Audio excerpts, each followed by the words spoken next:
Have you ever had a boss who never cuts you a break? The kind of boss who criticizes everything you do, even when you do things right. Or the type who moves the target every time you hit your goal? Well, I have, and I'm convinced I had the worst of them all. So if you wouldn't mind, stick around, because I'm probably going to need some moral support. As in today's video, I'm going to discuss how I went from this to this. So let's go. Hey everyone, this is AJ, your ace in the hole, and welcome to the channel where we simplify personal finance and provide tips for young adults and others just starting out. And in today's video, I'm taking a short break from the normal stats and numbers to talk about something a little different, about some of the emotional struggles and discipline required for financial success that I hate to admit I learned from the worst boss ever. Now, as you can tell, I've been around for some time, and I've worked for a number of bosses over the years, and not all were bad. Some were actually pretty good. But there was this one boss that really grinds my gears. Some days he had me wanting to pull my hair out, but I have to admit there were some learning moments along the way. Today, I want to talk about how I managed through this and share how working for the strictest, harshest boss in many cases forced me into nurturing many of the successful financial habits I established over the years. To provide some background, this particular boss was a real micromanager. He was incredibly strict, never tolerated tardiness, and well, was kind of a real jerk. He was always looking over my shoulder, telling me what to do, what not to do, how to act, and always telling me how to do my job. Even when I went home, there he was. And when I went to sleep, he was waiting to boss me around when I woke up. It seemed no matter what I did, I just couldn't get away from him. Then, one day I had an epiphany. I came to the realization that maybe he wasn't such a bad boss after all. Maybe he really cared about me and just wanted me to succeed and just had a weird way of showing it. Maybe, having worked with me for so long, he knew all of my tendencies, my struggles and flaws, and was only trying to help steer me in the right direction, albeit a little rough on me at times. Knowing that if he wasn't an absolute bulldog, that I would veer off course, slip up on task, and maybe even downright fail. I can almost remember the day I realized he really cared. The day I realized, spoiler alert, this boss was really me. Now bear with me, I promise you this is a real thing. You see, I have always been extremely laser focused, disciplined, and pretty hard on myself. From seemingly irrelevant things like showing up to a movie on time, to ensuring I'm not late for a bill payment, to managing large projects, all the way to planning my entire career path in life. I applied this same level of attention to my financial practices, even as a young teen, and while I didn't recognize this back then, in hindsight, I now realize that the single most important attribute to personal financial success above everything else is relentless self-discipline. Financially speaking, this all started with my desire to track my spending. No one taught me this, I was just curious.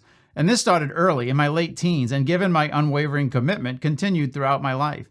Initially, this was all simply to understand my spending practices in detail, only to realize later in life that this established the fundamental base to my personal financial practices. It was revolutionary to understand so early on where my money was going and where I was wasting it, which became financial guardrails for me throughout my life. This, in conjunction with my early obsession with saving money, which I seem to recall this strict advice coming from my grandparents, made for the perfect combination. Now I know not everyone has the same temperament, behaviors, philosophies, or priorities, and for some this level of discipline may be a struggle, but in my experience, long-term financial success requires an unwavering dedication to never deviate from your financial plans. You need to, well, be your own worst boss. I know this can feel quite daunting, but it doesn't have to be. It's really about putting strict practices in place early on, making them a part of your financial decision-making DNA, so to speak. And once you develop these personal practices, all your future financial decisions simply occur out of habit. You really don't feel like you're doing anything out of the norm, and good decisions, well, they just happen. Now, as an example, it's no secret that one of the most fundamental factors of financial success is living within your means. If you ask 100 financial experts about this, you'll receive an overwhelming consensus. Now, what does that really mean? Sounds easy enough, right? Well, it's not. In fact, it's probably one of the hardest things to accomplish financially. You may have heard the term lifestyle creep, which is a primary cause. No, not that kind of creep. Lifestyle creep, or lifestyle inflation, is basically continuing to grow your discretionary expenses as you continue to earn more money. Discretionary expenses referring to non-essential living expenses. A recent study indicated Sorry, I know I'm sneaking in a couple stats here and I said I wouldn't do that. But 48% of Americans earning $100,000 or more and 36% of Americans earning $220,000 or more are still living paycheck to paycheck. And Americans average about 1.5% more in discretionary expenses above their income growth, meaning their spending trends above their income. And remember, this is for expenses they choose to have, not that they must have, indicating that increased income often means spending more on things such as dining out, entertainment, or luxury items. Now, how do you prevent this? Well, this brings us full circle back to the relentless discipline I mentioned earlier. You must set financial guidelines for yourself, strictly follow them, and do not deviate. When you find yourself starting to drift, be your own worst boss. You really need to be hard on yourself, especially early on, until you establish unwavering habits that eventually become second nature. Start early by tracking your expenses, all of them, and don't let yourself off the hook. In fact, with all the expense tracking apps now available, tracking expenses are a breeze. This is a fundamental building block for all other financial decisions to come.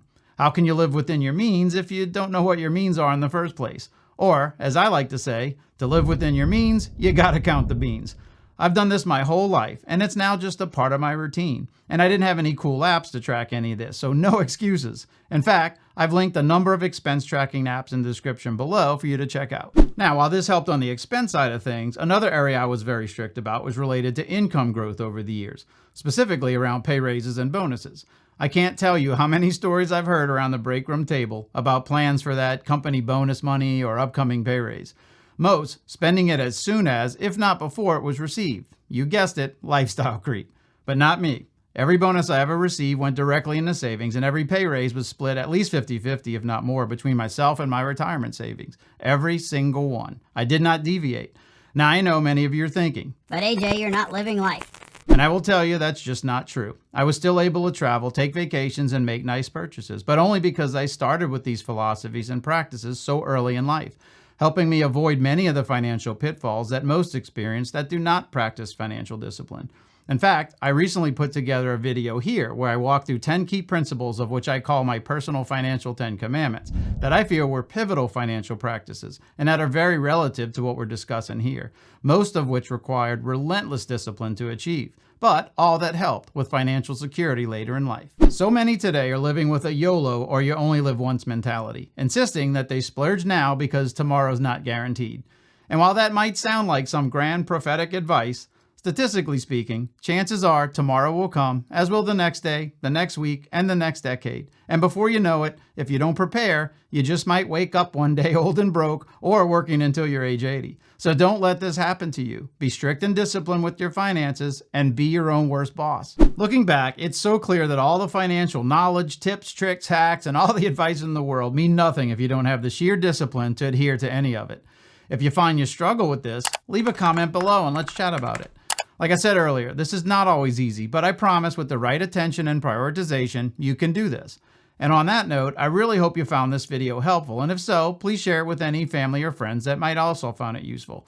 Also, be sure to like and subscribe to the channel so you don't miss out on future topics. And check out my previous video here on budgeting options that might help even further. And I hope to see you back here for the next one. This is AJ, your ace in the hole. See ya!